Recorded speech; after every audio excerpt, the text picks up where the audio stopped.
ሰላም ጤና ይስጥልን የተወደዳችሁ ተመልካቾች ከከፋ ቴሌቪዥን የሰዓቱን ዜና ይዘን ቀርበናል። ከዜናዎቹ ጋር ጽዮን ታደለ ነኝ። አብራችሁን ቆዩ። የቦንጋ ደብረ መንክራት ተክለ ሃይማኖት ቤተክርስቲያን ከሃይማኖታዊ ተግባራት በተጨማሪ ችግር ፈቺ የሆኑ የልማት ተግባራትን እያከናወነ መሆኑ ተገለጸ። ሌሎች ተቋማትም የቤተክርስቲያኒቱን ተሞክሮ በማስፋት የጊዜውን የኑሮ ውድነትና ዋጋ ንረት ለመቀነስ መስራት እንደሚገባቸው ተጠቁሟል። ዘገባው የምህረት ማሞ ነው። ደብረ መንክራት ጻድቁ ተክለ ሃይማኖት ቤተክርስቲያን በቅጥር ግቢ ውስጥ የተለያዩ የግብርና ስራዎችን በማልማት ለቤተክርስቲያኗም ይሁን ለአካባቢው ማህበረሰብ ትልቅ አስተዋጽኦ እንዳለው ያነጋገርናቸው ባለድርሻ አካላት ተናግረዋል። ቤተክርስቲያን ያው ከታሪክም አንፃር ስናይ የኢትዮጵያ ኦርቶዶክስ ተዋሕዶ ቤተክርስቲያን ህዝባዊ ነች። ህዝባዊ ከመሆኑ አንፃር በህዝቡ ዘንድ ያላት ሚና በተለያየ መስክ ሰፊ እንደሆነ ይታወቃል። ከዚህ አንፃር እንግዲህ ደብረ መንክራት አቡነ ተክለ ሃይማኖት ቤተክርስቲያን ረጅም ታሪክ ያለው ከመሆኑ አንፃር በእድሜም ረጅም ከመሆኑ አንፃር ያለው ይዞታ ትንሽ ሰፋ ያለ ነው። እስካሁን በተለያየ ምክንያቶች ያው በሚገባው ልክ ሳይለማ ቆይቷል። አሁን ግን ፈጣሪ በፈቀደው ሰዓት ልማቱ እየተሰራ ነው ያለው። እንግዲህ እንደምናየው ይሄ ቦታ ለብዙ ዘመን ሳይለማበት የቆየ ነው። ዛሬ ግን በቤተክርስቲያን አስተዳደር በአካባቢው ምእመናን ብርቱ ርብርብ ጥሩ ጅማሬዎች ይታያሉ። በተለያየ መስክ ልማት እየተሰራ ነው ያለው። እንግዲህ ይሄ ልማት ቤተክርስቲያን ስትሰራ የተለያዩ ዓላማዎችን አንግባ ነው። አንደኛው እንግዲህ ለአካባቢ ካለው ወቅታዊ ሁኔታ አንፃር ኢኮኖሚን የነዋሪን ኑሮ ከማረጋጋት አንፃር የሚለሙ ልማቶች ትልቅ አስተዋጽኦ አላቸው። ስራ እድል መፍጠር አለ። የአካባቢን ሁኔታ የአካባቢን ገጽታ ከማሳመርም አንፃር ልማት ያለው ሚና ከፍተኛ ነው። እነዚህን ነገሮችና የመሳሰሉትን ዓላማ በመያዝ ቤተክርስቲያን እያለማች ትገኛለች ማለት ነው። ይህንን ስራ ከጀመርን ያው ጥቂት ዓመታት አስቆጥረናል። እኔ ወደዚህ ደብረ አስተዳዳሪነት የመጣሁት ያው ቢያንስ ተወሰነ 7 ወር እንደዚህ 8 ወር ይሆናል። ያው ከዚህ ቀደም በርካታ ልማቶች በጣም ለሌላው ማህበረሰብ እና ሌሎች ቤተክርስቲያኖች አርአያ መሆን የሚችሉ የሚታዩ ልማቶች ሲለሙ ቆይተዋል። አሁን ግን በቀጣይነት የተሻለ ነገር እያየን ስለሆነ የተሻለ ለውጥም ቤተክርስቲያኗ ታመጣለች ብለን ስላምንበት የሰው እጅ ከመጠበቅ የሰውን እጅ ከማየት ቤተክርስቲያን አቅም አላት። ብዙ ምንም እየመረች ያለች ቤተክርስቲያን ቦታዋን ይዛ ብትጠቀም ለውጥ ታመጣለች የሚል ሀሳብ አንግበን ነው ይህንን ስራ እየሰራን ያለነው። እንግዲህ እንደታየው እንግዲህ አንድ ግማሽ ሄክታር ምናምን በላይ ነው ሙዙም የተለማው። ገብሱም በዚህ ልክም ጤፉም እዚህ ጋር ማሽላውም አሁን እዚህ ይሄ በነገራችን ላይ ጅማሬ ነው፣ አልተሰራም። እኛም አሁን እስኪ እንደ ናሙና ወይንም መነሻ ስራችንን እንደው ብለን ነው በዚህ የተነሳ ነው እንጂ ቀጣይ ቤተክርስቲያኑን በርካታ ቦታ ያለው ስለሆነ ከዚህም በላይ መስራት የምንችልበትን እቅድና ዓላማ ይዘን ተነስተን ነው ያለነው የሚል ሀሳብ ነው ያለኝ። እንደዚህ አይነቱ ስራ የቤተክርስቲያኑን ችግር የሚሆን የአካባቢው ማህበረሰብ የኑሮ ውድነትን ለማቃለል አስተዋጽኦ እንዳለውም ተናግረዋል። ይሄ እንግዲህ በጣም ሰፊ ነው ልማት። አሁን በተለይ የምግብ እህሎችን ነው አሁን ለምተው እያየን ያለን። ይህ አሁን ያለውን የኑሮ አለመረጋጋት በተወሰነ ደረጃ ለማረጋጋት ለአካባቢው በተመጣጣኝ ዋጋ የሚቀርቡ ነገሮች አሉ። ከዚህ በፊትም እየቀረቡ ነው። አሁን ደግሞ በቅርብ ጊዜ እነዚህ በሙሉ ተሰብስበው ሲቀርቡ ወዴትም አይሄዱም። ለአካባቢ ነዋሪ ነው ቀለል ባለ በተመጣጣኝ ዋጋ ይቀርባል። ይሄ ማለት ደግሞ ያለውን እየናረ ያለውን የኑሮ ሁኔታ ከማረጋጋት አንፃር በጣም ከፍተኛ ሚና አለው። ይሄም ቤተክርስቲያን ህዝባዊ መሆኗንና የአካባቢ ነዋሪ ጋር ያላት ቁርኝት ከፍተኛ መሆኑንና የአካባቢውን ነዋሪ ከማረጋጋት አንጻር ያላትን ትልቅ ሚና ያሳያል ማለት ነው። እሱ እውነት ለመናገር እጅግ በጣም ጥሩ ፋይዳ ነው ያለው። ጠቀሜታው የሚዘረዘር አይደለም። እኛ በርበሬም አድርሰናል። በርበሬ ከተማ ላይ ያለው ዋጋና እኛ ጋር ያለው ዋጋ በጣም የተለየ ነበር። ማህበረሰቡን በዚህ ልክ በቀላል ወጪ እንዲታደግ እንዲጠቀም አድርገናል። በቆሎ ማምርተን ነበረ። እውነት ለመናገር ገበያ ላይ 3 እየተሸጠ ያለውን በቆሎ እዚህ እኛ 6-7 ማህበረሰቡን እንሸጥ ነበረ። ያም በጣም በማህበረሰቡ ዘንዳ ትልቅ እርካታና ደስታ የፈጠረበት አግባብ ነው ያለውና ቀጣይም ቢሆን አሁን ላይ በርበሬና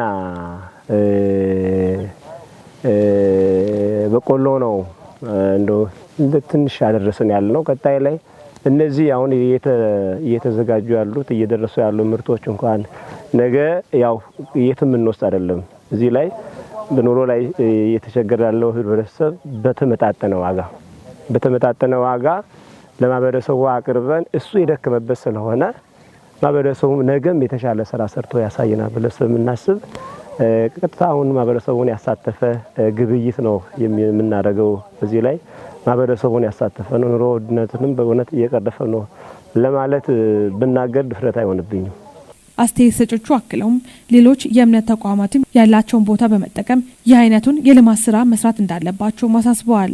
የሚታይ ነገር ነው። ሌሎች የእምነት ተቋማት ባላቸው በስራቸው የሚገኙ የእምነቱ ተከታዮችን በማስተባበር መዋቅራቸውን በተለይ በመዋቅራቸው ውስጥ ልማታዊ ስራዎችን ትኩረት በማድረግ ቢሰሩ ያለው አሁን የምንነጋገረው አሁን የምናስበው ዋጋን ማረጋጋት፣ የስራ እድል መፍጠር፣ የአካባቢን ገጽታ ከማሳመር ከማስተካከል፣ መልክዓ ምድሩን አየር ንብረቱን ከማስተካከል አንጻር ትልቅ ሚና ያለው ነገር ስለሆነ እነሱም ከዚህ መልካም ተሞክሮ ወስደው እነሱም ጊዜ ሳያባክኑ ወደ ስራ ቢገቡበት የሚል አስተያየት አለኝ። አይ ሌሎች እምነት ተቋማት በጣም ሊሰራበት የሚገባው ነገር ያው እምነት ተቋማት የሰው እጅ አይተው መተዳደር የለባቸውም የሚል ግምት አለኝ። ከኛ ውስጥ ምናልባት ጥቂት ቦታ እንኳን ቢኖራቸው በዛ ጥቂት ቦታ ላይ መሰራት የሚገባቸውን ስራዎች ሰርተው ቤተክርስቲያኒቱን ከልመና ቤተክርስቲያኒቱን ከሰው እጅ ከማየት መታደግ ያስችል ዘንድ ይሄን የኛን ተሞክሮ መውሰድ አለባቸው የሚል ነገር አለኝ። ያው እኛም ብንሆን በቀጣይ ላይ ያው ይሄ የኛ ጉዳይ የሚቆም ጉዳይ አይደለም። እኛ አሁን በቃ በመሰረታዊነት የራሳችን ትልቁ የሥራ አጀንዳ አድርገን ቀጣይነት ያለው የረጅም ጊዜ የአጭር ጊዜ አድርገን አጠቃላይ የቤተክርስቲያኒቱን ይዞታ በልማት ለመሸፈን አቅደንና አንግበን የተነሳንበት ነገር አለ። እንደኛ እንኳን ቦታ ብዙ የሌላቸው ሰዎች እንኳን ቢኖሩ ባላቸው ቦታ ላይ ያን ቦታ በልማት ቢጠቀሙ እና በልማት ቢሸፍኑ ቤተክርስቲያኒቱ አሁንም ከተለያዩ በተለያዩ ገቢዎች ራሷን ትቀይራለች፣ ታሳድጋለች የሚል እምነት አለኝ። የመንደር መንገዶችን ማስፋትና ማስዋብን ያለመ የገጠር ኮሪደር ልማትን እያጠናከረ መሆኑን የጨና ወረዳ አስተዳደር ገለጸ። በወረዳው ኮዳ ኦዲቲ መንደር ላይ እየተከናወነ ያለው የገጠር ኮሪደር ልማት ምልከታ ተደርጓል። የወረዳው ዋና አስተዳዳሪ አቶ ተረፈ ገብረ ማርያም በመስክ ምልከታ ወቅት እንደገለጹት ገቢና የመንደር መንገዶችን ማስፋትና ማስዋብ በገጠር ኮሪደር እየተከናወነ መሆኑን ተናግረው ይህም በሙሉ ፓኬጅ መደገፍ እንደሚገባ አሳስበዋል። የኮዳ ኦዲቲ ገጠር መንደር እንደ ጎመን ባሉ የጓሮ አትክልት ምርቶች የሚታወቅ መሆኑን አንስተዋል። አካባቢውን ለነዋሪዎቹ ምቹ፣ ሰፊና የተዋበ ለማድረግ እየተሰራ ያለው የማጽዳት ተግባር ወደ ሌሎች አካባቢዎችም መስፋት እንዳለበት ተናግረዋል። መንደሩ ለገጠር ኮሪደር ልማት ከተመረጡ 6 ቀበሌዎች አንዱ ነው ያሉት ዋና አስተዳዳሪው በአካባቢው የተጀመረው የሌማት ትሩፋትና ሌሎች የምግብ ዋስትናን ማረጋገጥ የሚችሉ ተግባራት ሊጠናከሩ እንደሚገባ አስገንዝበዋል። ከአካባቢው ነዋሪዎች መካከል ወይዘሮ ሙሉንሽ ቆጭቶና ወጣት ያዕቆብ ዳንኤል የመንገዶች መስፋትና ውበት ለኑሮና ለተለያዩ እንቅስቃሴዎች መንደሩን ምቹ ማድረጉን ተናግረዋል። አካባቢው ከጓሮ ጎመን ብቻ በአንድ ገበያ ከፍተኛ ገቢ የሚያገኙበት መሆኑን ጠቁመው ይህም ከቤት ፍጆታ ባሻገር የገቢ ማግኛ እንደሆነላቸው ገልጸዋል። ጥራት ያለውን የጤና አገልግሎት በፍትሃዊነት ተደራሽ ለማድረግ እየሰራ መሆኑን የሳይለም ወረዳ ጤና ጥበቃ ጽሕፈት ቤት አስታወቀ። ጽሕፈት ቤቱ የያዶታ ጤና ጣቢያን የ2018 አንደኛ ሩብ በጀት ዓመት አፈጻጸም ባለድርሻ አካላት በተገኙበት ገምግሟል። ዘገባው የወረዳው መንግስት ኮሚኒኬሽን ጉዳዮች ጽሕፈት ቤት ነው፣ እንደሚከተለው ይቀርባል። የሳይለም ወረዳ ምክትል ዋና አስተዳዳሪና የቦርድ ሰብሳቢ አቶ አማኑኤል አየለ የያዶታ ጤና ጣቢያ ለወረዳና ለአጎራባች የወረዳ ህዝቦች እየሰጠ ያለው የጤና አገልግሎት የሚበረታታ በመሆኑ ተጠናክሮ መቀጠል አለበት ብለዋል። የወረዳው የጤና አገልግሎት አሰጣጥ ከጊዜ ወደ ጊዜ ብዙ መሻሻሎችን እያሳየ መምጣቱን ገልጸው አገልግሎቶችን ለማዘመንና የጤና ኬላዎችን ደረጃ ካለበት ለማሻሻል የህብረተሰቡ ተሳትፎ እንደሚያስፈልግ የገለጹት አቶ አማኑኤል የተጀመረው እንቅስቃሴን አጠናክሮ ማስቀጠል ከሁሉም ባለድርሻ አካላት የሚጠበቅ መሆኑን አጽንኦት ሰጥተዋል። የሳይለም ወረዳ ጤና ጥበቃ ጽሕፈት ቤት ኃላፊ አቶ ከማል ጠይብ በበኩላቸው የመድረኩ ዋና ዓላማ በጤና ተቋማት ላይ የሚስተዋሉ ድክመቶችን በማረም ለህብረተሰቡ የተሟላ የጤና አገልግሎት በተገቢው ለማድረስ ነው ብለዋል። አቶ ከማል አክለውም ህብረተሰቡ የተሟላ የጤና አገልግሎት እንዲያገኝ ለማስቻል የጤና ተቋማት የውስጥና የውጭ ችግሮችን ማስተካከልና መቅረፍ አስፈላጊ መሆኑን ገልጸዋል። በሽታ መከላከል፣ የእናቶችና ህጻናት አገልግሎትን ጨምሮ በተለያዩ ጤና ዘርፎች ላይ በሩብ ዓመቱ ተቋሙ የተሻለ አፈጻጸም ላይ እንደሚገኝ በሪፖርቱ ተመላክቷል። ከሩብ ዓመቱ አፈጻጸም ግምገማ በተጨማሪ በተለያዩ መደቦች የሰው ኃይል ስለማሟላት በቀረበው አጀንዳ ዙሪያ ቦርዱ በስፋት ተወያይቷል። እንዲሁም በውስጥ ገቢና በማህበረሰብ አቀፍ የጤና መድህን አገልግሎት የአንደኛ ሩብ ዓመት አፈጻጸም ዙሪያ ውይይት የተደረገ ሲሆን ድክመት የሚስተዋልባቸው ዘርፎች በዘላቂነት ለመፍታት ቦርዱ አቅጣጫ አስቀምጧል። የያዶታ ጤና ጣቢያ ኃላፊ አቶ ዘሪሁን ኦንኬ የመወያያ ሰነድ ባቀረቡበት ወቅት እንደገለጹት በወረዳ ውስጥ አገልግሎት ከሚሰጡ 2 ጤና ጣቢያዎች መካከል አንዱና ዋነኛው የያዶታ ጤና ጣቢያ ሲሆን ተቋሙ ያለውን አደረጃጀት አጠናክሮ በማስቀጠል የወረዳ ጤና ተግባራት አመርቂ ውጤት እንዲመዘገብ አይነተኛ ሚና እየተጫወተ መሆኑን ገልጸዋል። በመጨረሻም ቦርዱ የሩብ ዓመቱን አፈጻጸም ጥንካሬዎችና ጉድለቶችን ከገመገመ በኋላ በቀጣይ ትኩረት አቅጣጫዎች ላይ በጥልቀት በመወያየት መድረኩም ተጠናቋል። የናይ ቋንቋን ለማልማት በሚደረገው ጥረት ዘ ወርድ ፎር ዘ ወርልድ የተሰኘ መንግስታዊ ያልሆነ ድርጅት የበኩሉን እየተወጣ እንደሆነ ተገለጸ።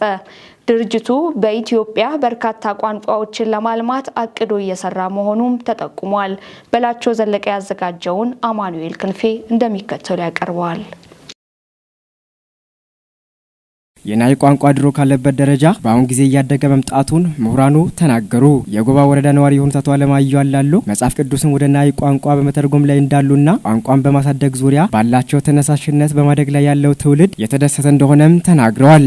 አቶ ታምራት ባዩ በበኩላቸው ከአንደኛ እስከ አራተኛ ያሉትን ትምህርቶች በናይ ቋንቋ እንደፈቱ ገልጸው ማንኛውም ያላደገው ቋንቋ ካደገው ጋር እኩል እንደሆነ ተናግረው እድገታቸው የዘገየበትን ምክንያት ቋንቋን ለማሳደግ ትብብር ባለማድረግ መሆኑን ገልጸዋል። ሌላኛው አስተያየት ሰጪ አቶ ታምራት ምቶ በበኩላቸው ተቀብሮ የቀረውን ቋንቋችን ለልጅ ልጆቻችንና አብሮን ለሚኖሩት ለማስተላለፍ ለማሳደግ ጥረት በማድረግ ላይ ነን በማለት ይህንንም ተግባር መጽሐፍ ቅዱስን በመተርጎም እንደጀመሩና ቋንቋም ተተርጉሞ በትምህርት ቤት ደረጃ መሰጠት ከጀመረ 4 ዓመት በመሙላቱ ደስታቸውን ገልጸዋል።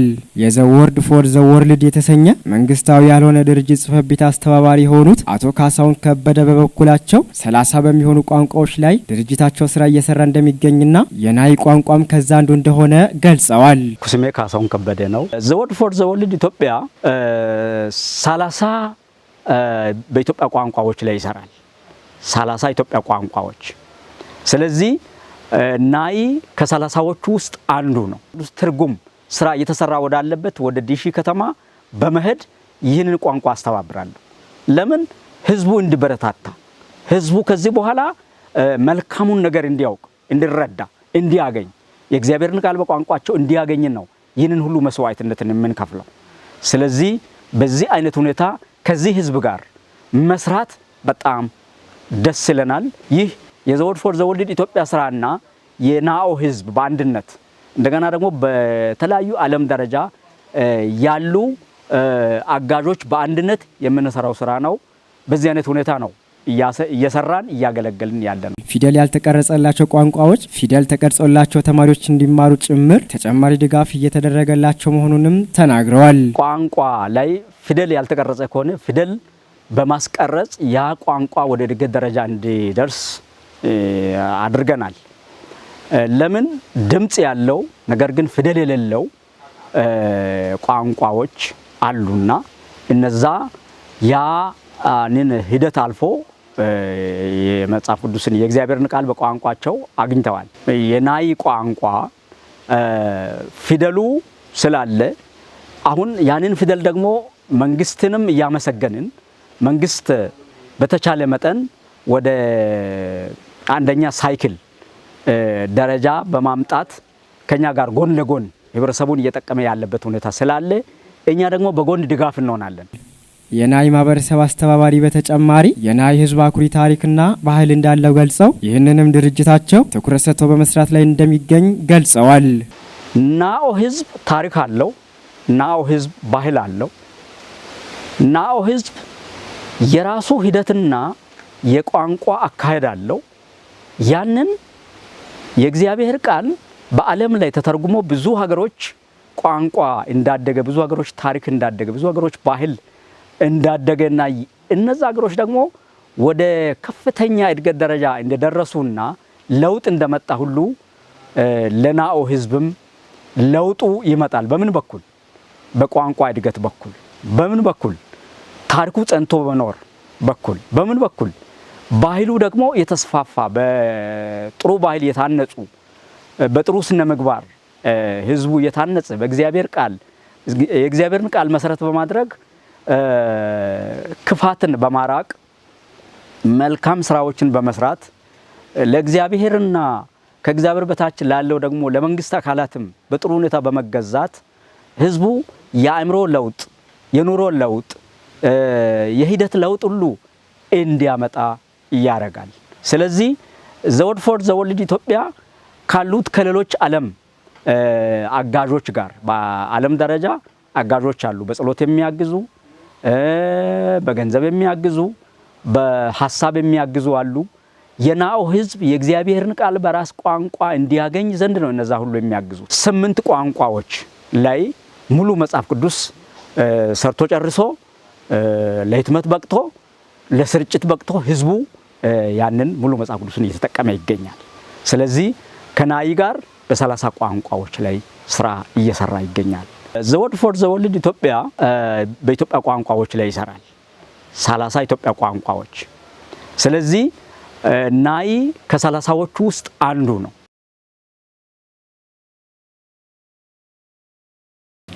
ክቡራትና ክቡራን ተመልካቾች ከከፋ ቴሌቪዥን ይዘን የቀረብነው ዜናዎች የእስካሁኖቹ ነበሩ። ዜናዎቹን በመምራት ጽዮን ታደለ ቆይታ አደረጉ። ቀሪ የጣቢያችን መሰናዶች ይቀጥላሉ። በእኔ በኩል ሰናይ ጊዜ ተመኘው።